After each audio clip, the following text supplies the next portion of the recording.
ಚಿಕ್ಕಬಳ್ಳಾಪುರ ಜಿಲ್ಲೆಯಲ್ಲಿ ನಡೆದಂತಹ ರೈತನ ಮೇಲಿನ ಶೂಟೌಟ್ ಪ್ರಕರಣ ಸಂಬಂಧ ನಾಳೆ ಮಂಚನಹಳ್ಳಿ ಬಂದ್ಗೆ ರಾಜ್ಯ ರೈತ ಸಂಘ ಕರೆಯನ್ನ ಕೊಟ್ಟಿದೆ. ಪತ್ರಕರ್ತರ ಭವನದಲ್ಲಿ ಪುಟ್ಟಣ್ಣಯ್ಯ ಬಣದ ಸದಸ್ಯರು ಸುದ್ದಿಗೋಷ್ಠಿಯನ್ನ ನಡೆಸಿದ್ರು. ಈ ವೇಳೆ ಕಲ್ಲು ಕ್ವಾರಿ ಪರವಾಗಿ ರದ್ದುಗೊಳಿಸಿ ಕಲ್ಲು ಕ್ವಾರಿ ಪರವಾನಗಿಯನ್ನ ರದ್ದುಗೊಳಿಸಿ ಅಂತ ಹೇಳಿದ್ದಾರೆ. ತಪ್ಪಿತಸ್ಥರ ವಿರುದ್ಧ ಕ್ರಮಕ್ಕೆ ಆಗ್ರಹಿಸಿದ್ದಾರೆ ಕೂಡ.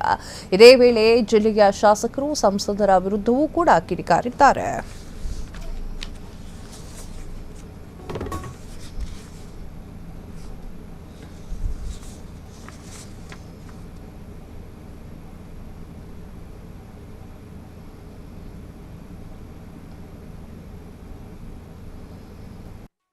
ಅದರಿಂದ ದಯವಿಟ್ಟು ಎಲ್ಲರೂ ಸಹಕಾರ ಕೊಟ್ಟು ತಾವು ಕೂಡ ಬರಬೇಕು ಅವತ್ತು ಅಂತ ಈ ಮೂಲಕ ತಮ್ಮನ್ನು ಕೂಡ ಬೇಡ್ಕೊಳ್ತಾ ನನ್ನ ನಮಸ್ಕಾರ.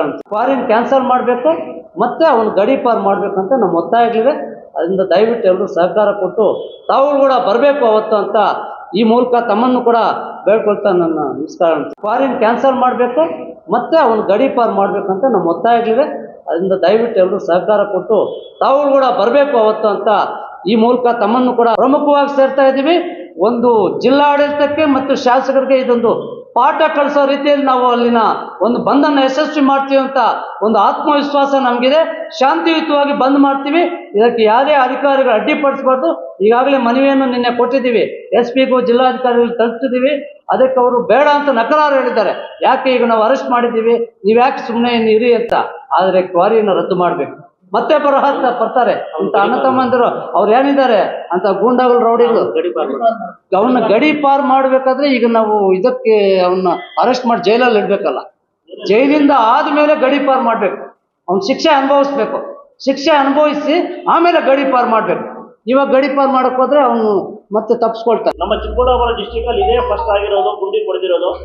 ಒಬ್ಬ ಉದ್ಯಮಿ ಬಂದು ಎಲ್ಲಿಂದಾನೋ ಬಂದು ನಮ್ಮ ಏರಿಯಾಗಳಿಗೆ ಬಂದು ಇಲ್ಲಿ ಅವನು ಸ್ವಯಂ ಬದುಕೋದಕ್ಕೆ ದಾರಿ ಮಾಡ್ಕೊಳಕ್ಕೆ ಬಂದ್ಬಿಟ್ಟು ಇವಾಗ ಅದೇ ಇದನ್ನ ಮನಸ್ಸಲ್ಲಿ ಇಟ್ಕೊಂಡು ದಾರಿ ಒಂದು ಯೋಜನೆ ಮಾಡೋಣ ಅಂತ ಇದು ಮಾಡ್ಕೊಂಡು ಅವನು ಬದುಕೋದಕ್ಕೆ ದಾರಿ ಮಾಡ್ಕೊಳಕ್ಕೆ ಇದು ಮಾಡ್ಕೊಂಡು ಒಬ್ಬ ರೈತನನ್ನ ಏಕಾಏಕಿ ಗುಂಡಿಕ್ಕಿ ಕೊಂದಿದ್ದಾನೆ.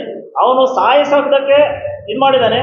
ಆದರೆ ಒಬ್ಬ ರೈತ ತಪ್ಪಿಸ್ಕೊಂಡು ಇದು ಮಾಡಿದಾಗ ಅವನಿಗೆ ಕಾಲಿಗೆ ಗುಂಡೇಟಾಗಿ ಕಾಲಿನಲ್ಲೇ ಗುಂಡುಗಳು ನಿಂತೋಗಿದೆ.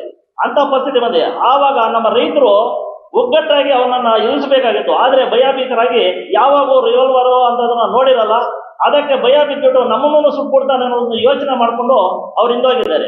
ಅದರ ವಿಚಾರವಾಗಿ ನಮ್ಮ ರವಿಪ್ರಕಾಶ್ ಅವರು ಇದುವರೆಗೂ ಹೇಳಿದ್ರು. ನಮ್ಮ ಸ್ಟೇಟ್ ಪ್ರೆಸಿಡೆಂಟು ಮತ್ತೆ ಪುಟ್ಟಣ್ಣವ್ರ ಮಗ ದರ್ಶನ್ ಪುಟ್ಟಣ್ಣವರು ಎಲ್ಲ ಬರ್ತಾ ಇದ್ದಾರೆ ನಮ್ಮ ಸಂಘಟನೆಯಿಂದ. ಇವಾಗ ನಮ್ಮ ಸಂಘಟನೆಯಿಂದ ತಾಲೂಕುವಾರು ಜಿಲ್ಲಾವಾರು ಎಲ್ಲರೂ ಸೇರಿ ಅಲ್ಲಿ ಅವರಿಗೆ ರೈತರಿಗೆ ರಕ್ಷಣೆ ಕೊಡಬೇಕು ಮತ್ತು ಅಲ್ಲಿ ಗಣಿಗಾರಿಕೆ ನಡೆಸ್ತಾ ಲೈಸೆನ್ಸ್ ಅನ್ನ ರದ್ದು ಮಾಡಬೇಕು. ಅವ್ರ ಮೇಲೆ ಕೇಸ್ ಆಗಿ ಅವ್ರನ್ನ ಗಡಿ ಪಾರ್ ಮಾಡಬೇಕು ಅಂತ ಪರ್ಮಿಷನ್ ಇವಾಗ ಕೊಟ್ಟಿದ್ದಾರೆ. ಕೊಟ್ಟವ್ರೆ. ಆ ಪಕ್ಷ ಇದ್ದಾಗ ಅವ್ರು ಅನುಕೂಲ ಮಾಡಿಕೊಟ್ಟವ್ರೆ. ಅಧಿಕಾರ ಹೋದ್ಮೇಲೆ ಇವ್ರು ಬಂದ್ಮೇಲೆ ಇವರು ಪರ್ಮಿಷನ್ ಕೊಟ್ಟವ್ರೆ. ನಾವು ರದ್ದು ಮಾಡಿ ಅದನ್ನ ಇಬ್ಬರು ಹೇಳ್ತಾ ಇದ್ದಾರೆ. ರದ್ದುಪಡಿಸಿ ಅವ್ರು ಕೊಟ್ಟಿರೋದು ಮುಗೀತು. ಸ್ಥಳೀಯ ಶಾಸಕರು ಅದು ಯಾವ ಪಕ್ಷ ಈ ಪಕ್ಷ ಅಂತ ಹೇಳಕ್ಕಿಲ್ಲ. ಇದು ಎರಡೇ ಇರೋದು. ಏನಂದ್ರೆ ಇಲ್ಲಿ ಸಾಹುಕಾರ ಬಡವ ಅಷ್ಟೇ. ಆ ಪಕ್ಷದಲ್ಲಿರೋರು ಈ ಪಕ್ಷಕ್ಕೂ ಸಪೋರ್ಟ್ ಮಾಡ್ತಾರೆ, ಈ ಪಕ್ಷದಲ್ಲಿರೋರು ಆ ಪಕ್ಷಕ್ಕೂ ಸಪೋರ್ಟ್ ಮಾಡ್ತಾರೆ. ಆದರೆ ಇಲ್ಲಿ ಬಡ ಆಗ್ತಾ ಇರೋದು ರೈತರು. ನಾವು ವಿರೋಧ ಇದೇ ಇದೆ ಎಲ್ಲ ಜಿಲ್ಲೆಗಳಲ್ಲಿ. ಇಡೀ ನಮ್ಮ ಪುಟ್ಟಣ್ಣಯ್ಯ ಅವರಲ್ಲೂ ಕೂಡ ಬೇಬಿ ಬೆಟ್ಟದಲ್ಲಿ ಗಣಿಗಾರಿಕೆ ನಿಲ್ಲಿಸ್ಬೇಕಂತ ಹೋರಾಟ ನಡೀತಾನೆ ಇದೆ. ನಮ್ಮ ಬಾಗೇಪಲ್ಲಿಯಲ್ಲೂ ಇದೆ, ಚಿಕ್ಕಬಳ್ಳಾಪುರದಲ್ಲೂ ಇದೆ. ಇಲ್ಲಿ ಪ್ರದೀಪ್ ಈಶ್ವರ್ ಏನು ಮಾಡಿದ್ರು, ಸ್ಟಾರ್ಟಿಂಗ್ ಆದಾಗ MLA ಆದಾಗ ಅಲ್ಲೋಗಿ ನಿಲ್ಲಿಸಿದ್ರು. ಆಮೇಲೆ ಸ್ಟಾರ್ಟ್ ಆಯ್ತು. ಅದು ಕಾನೂನು ಬದಲಾವಣೆ ನಡೀತಾ ಇಲ್ಲ ಸರ್. ಆಗಿದ್ದಾರೆ ಅದನ್ನ ಯಾರು ಸರ್ ಜವಾಬ್ದಾರಿ ತಗೋಬೇಕಾಗಿರೋದು? ಅವರು ಲಂಚಗಳು ಹೋಗ್ತಾ ಇದೆ, ದುಡ್ಡುಗಳು ಕೊಡ್ತಾ ಇದ್ದಾರೆ, ಬೇಕಾದಂತ ದುಡ್ಡುಗಳು ತಗೊಳ್ತಾ ಇದ್ದಾರೆ.